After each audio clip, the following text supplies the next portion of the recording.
What the Bible says about unfulfilled promises. 1 Kings 4:20-34.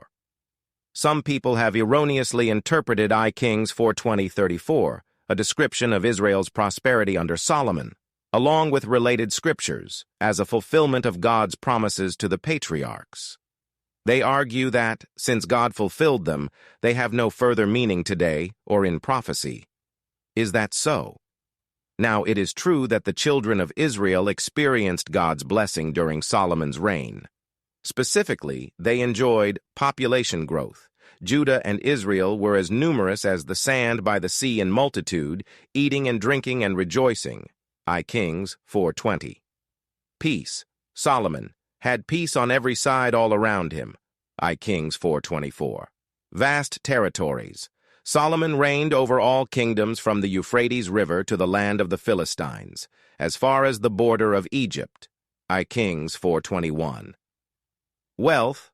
Solomon made silver and gold as common in Jerusalem as stones, and he made cedars as abundant as the sycamores. 2 Chronicles 1:15. There can be no doubt about it. Israel's stature under Solomon certainly represents a typical fulfillment of God's promises to the patriarchs. However, these blessings were not the final fulfillment. Notice specifically what promises were not fulfilled during Solomon's time. Unfulfilled remained God's promise to Abraham that his descendants would possess the land between the Euphrates and Nile rivers, Genesis 15:18-21.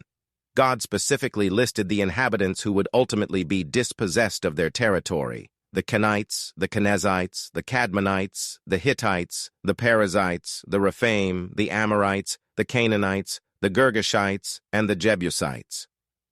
Shortly before they entered Canaan, God instructed Israel, through Moses, concerning the conquering of these territories, as related in Deuteronomy 20:16-18. Of the cities of these peoples which the Lord your God gives you as an inheritance, you shall let nothing that breathes remain alive, but you shall utterly destroy them, the Hittite and the Amorite and the Canaanite and the Perizzite and the Hivite and the Jebusite, lest they teach you to do according to all their abominations which they have done for their gods, and you sin against the Lord your God.